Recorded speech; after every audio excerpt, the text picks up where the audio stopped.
لک الحمد یا اللہ الصلاۃ والسلام علیک یا رسول اللہ اما بعد۔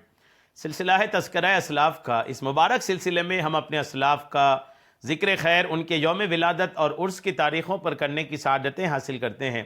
آج جس عظیم الشان شخصیت کا ہم ذکر خیر کرنے جا رہے ہیں وہ حواری رسول بھی ہیں، عشرہ مبشرہ میں سے بھی ہیں، قدیم الاسلام بھی ہیں اور مجاہد اور جانثار صحابی بھی ہیں۔ ہماری مراد حضرت سیدنا زبیر بن عوام رضی اللہ تعالیٰ عنہ۔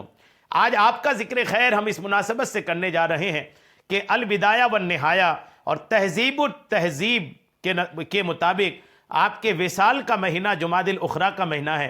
آپ کے وصال کے مہینے میں آپ کی بارگاہ میں عقیدت کے نذرانے پیش کرتے ہوئے اس عظیم الشان صحابی کا ہم ذکر خیر کرنے کی سعادتیں حاصل کر رہے ہیں۔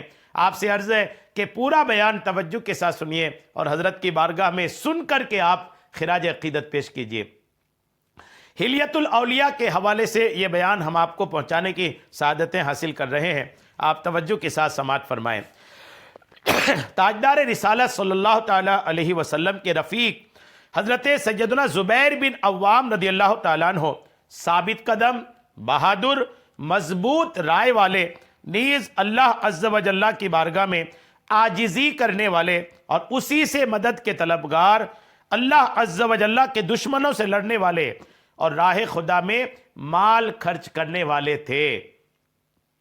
حضرت سیدنا ابو اسود رحمۃ اللہ تعالیٰ علیہ سے مروی ہے کہ حضرت سیدنا زبیر بن عوام رضی اللہ تعالیٰ عنہ نے 8 سال کی عمر میں اسلام قبول کیا اور 18 سال کی عمر میں آپ نے ہجرت فرمائی۔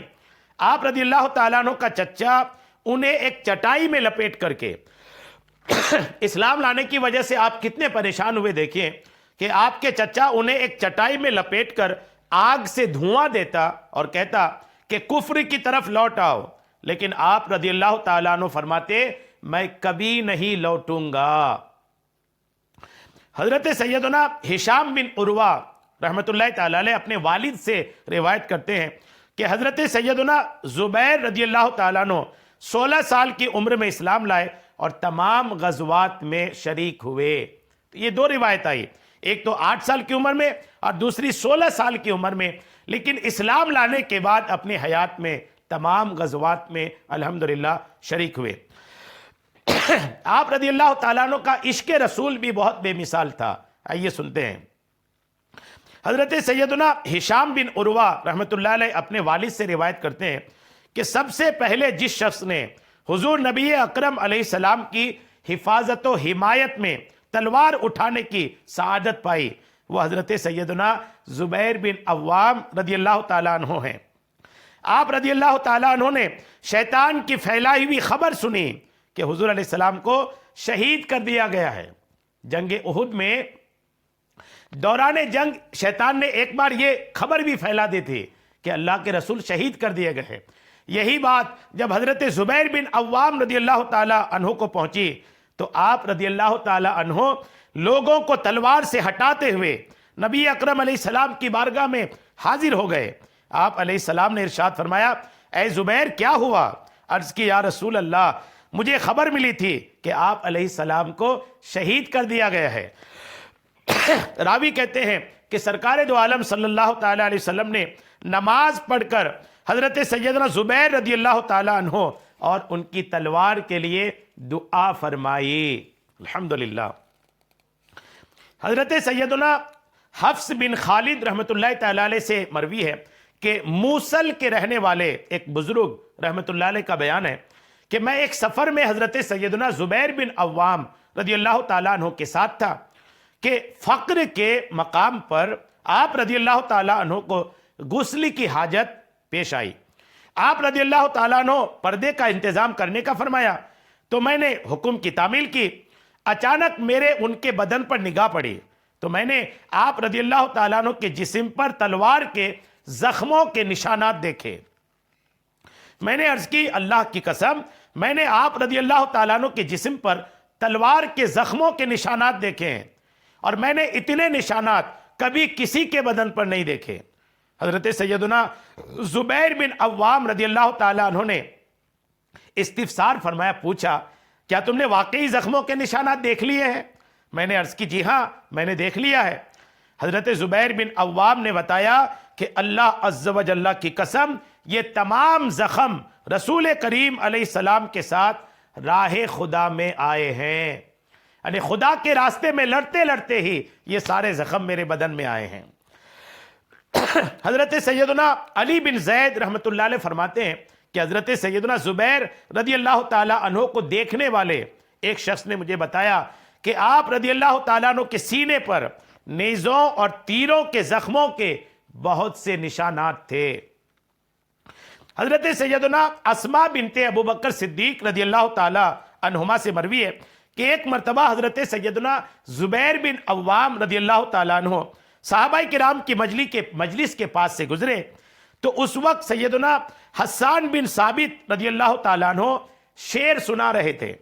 آپ رضی اللہ تعالیٰ عنہ کو دیکھ کر حضرت سیدنا حسان بن ثابت رضی اللہ تعالیٰ عنہ نے آپ کی تعریف میں یہ اشعار پڑھے۔ یعنی حسان بن ثابت نعت گو صحابی تھے، حضور کی نعت بھی پڑھتے تھے اور اشعار سنا رہے تھے۔ اتنے میں زبیر بن عوام جب ان کے پاس آئے تو انہوں نے زبیر بن عوام رضی اللہ تعالیٰ عنہ کی منقبت میں چند اشعار عربی زبان میں پڑھے۔ کیا اشعار تھے؟ عربی کے اشعار ہیں، میں ترجمہ آپ کو سناتا ہوں۔ حضرت سیدنا زبیر رضی اللہ تعالیٰ عنہ حضور نبی اکرم علیہ السلام سے کتنی ہی تکالیف اپنی تلوار کے ذریعے دور کی، اللہ عز و جل آپ رضی اللہ تعالیٰ عنہ کو اس کا بہت بڑا اجر عطا فرمائے گا۔ آپ رضی اللہ تعالیٰ عنہ کے زمانے میں اور پہلے بھی آپ رضی اللہ تعالیٰ عنہ کی مثل کوئی نہیں اور نہ ہی کبھی آپ رضی اللہ تعالیٰ عنہ جیسا کوئی ہوگا۔ آپ رضی اللہ تعالیٰ عنہ کی تعریف کئی قبیلوں کے کارناموں سے بہتر ہے اور ہمارے ابن ہاشمیہ آپ کے کارنامے سب سے عمدہ ہیں۔ حضرت سیدنا ولید بن مسلم رحمۃ اللہ علیہ فرماتے ہیں کہ میں نے حضرت سیدنا سعید بن عبد العزیز رحمۃ اللہ علیہ کو بیان کرتے سنا کہ حضرت زبیر بن عوام کے 1000 خادم تھے جو لوگوں سے خراج یعنی ٹیکس وصول کر کے آپ تک پہنچایا کرتے تھے، اور آپ رضی اللہ تعالیٰ عنہ اسے راتوں رات تقسیم فرما دیتے۔ پھر جب گھر لوٹتے تو آپ رضی اللہ تعالیٰ عنہ کے پاس اس مال میں سے کچھ بھی باقی نہیں ہوتا تھا۔ غور کیجئے کہ 1000 خادم آپ کے تھے جو ٹیکس وصول کرتے تھے، اتنے آپ کے خادم تھے 1000، لیکن جتنا جو کچھ آتا تھا دن بھر میں وہ سارا کے سارا دن گزرنے سے پہلے وہ سارا اللہ کے راستے میں خرچ کر دیتے تھے۔ حضرت سیدنا مغیث بن سما رحمۃ اللہ علیہ فرماتے ہیں کہ حضرت سیدنا زبیر بن عوام رضی اللہ تعالی عنہ کے 1000 خادم تھے جو لوگوں سے ٹیکس وصول کر کے آپ تک پہنچایا کرتے تھے، لیکن آپ رضی اللہ تعالیٰ عنہ گھر تشریف لے جاتے تو آپ رضی اللہ تعالیٰ عنہ کے پاس 1 درہم بھی نہیں ہوتا تھا۔ دو روایت سنی آپ نے، 1000 خادم دونوں روایت میں آیا کہ آپ کے ٹیکس وصولتے تھے، لیکن حال کیا تھا؟ ایک روایت میں آیا شام تک اور ایک روایت میں آیا گھر جانے تک آپ کے پاس کوئی بھی رقم، کوئی بھی درہم و دینار موجود نہیں ہوتا تھا۔ جتنا جو کچھ بھی آتا تھا گھر پہنچنے سے پہلے آپ کا سارا کے سارا اللہ کے راستے میں خرچ کر دیتے تھے۔ حضرت ہشام بن عروہ رحمۃ اللہ علیہ اپنے والد سے روایت کرتے ہیں کہ حضرت سیدنا عبداللہ ابن زبیر رضی اللہ تعالی عنہ نے فرمایا، جنگ جمل کے دن میرے والد محترم حضرت زبیر بن عوام رضی اللہ تعالی عنہ نے اپنے قرض کے متعلق وصیت کرتے ہوئے فرمایا، بیٹا اگر تم کسی قرض کی ادائیگی سے عاجز آ جاؤ تو میرے مولا سے اس پر مدد طلب کر لینا۔ عبداللہ ابن زبیر فرماتے ہیں کہ اللہ عز و جل کی قسم میں والد محترم کے کلام کی مراد نہ سمجھ سکا، اس لیے دوبارہ عرض کی، ابا جان آپ کا مولا کون ہے؟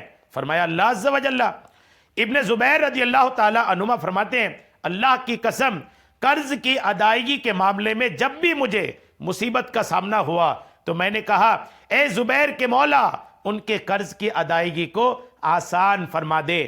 پس آپ رضی اللہ تعالیٰ عنہ کا قرض مکمل طور پر ادا ہو گیا۔ جب حضرت سیدنا زبیر بن عوام رضی اللہ تعالیٰ عنہ نے جام شہادت نوش فرمایا تو آپ رضی اللہ تعالیٰ عنہ نے کوئی درہم و دینار نہ چھوڑا۔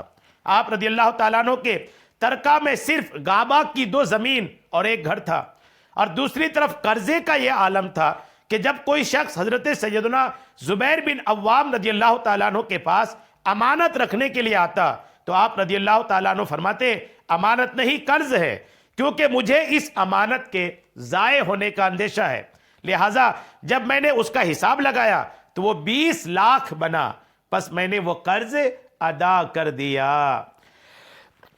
علاوہ ازیں حضرت عبداللہ ابن زبیر رضی اللہ تعالیٰ عنہما کا طریقہ کار یہ تھا کہ آپ رضی اللہ تعالیٰ عنہ 4 سال تک حج کے موسم میں یہ اعلان کرواتے رہے کہ جس کا حضرت سیدنا زبیر بن عوام پر قرض نکلتا ہو وہ آ کر لے جائے۔ جب 4 سال کا عرصہ گزر گیا تو عبداللہ ابن زبیر رضی اللہ تعالیٰ عنہ نے بقیہ مال وارثوں میں تقسیم فرما دیا۔ آپ رضی اللہ تعالیٰ عنہ کے ورثاء میں 4 بیویاں تھیں، جن میں سے ہر ایک کے حصے میں 12 لاکھ آئے، بہت مالدار صحابی تھے۔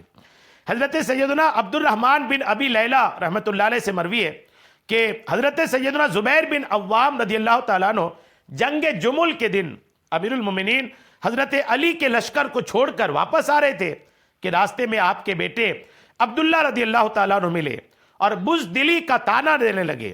حضرت سیدنا زبیر بن عوام رضی اللہ تعالیٰ عنہ نے فرمایا اے بیٹے، لوگ جانتے ہیں میں بزدل نہیں ہوں، لیکن امیر المومنین حضرت سیدنا علی رضی اللہ تعالیٰ عنہ نے مجھے ایسی بات یاد دلا دی ہے جو میں نے رسول کریم علیہ السلام سے سنی تھی، پس میں نے قسم کھائی ہے کہ جنگ میں شریک نہیں ہوں گا۔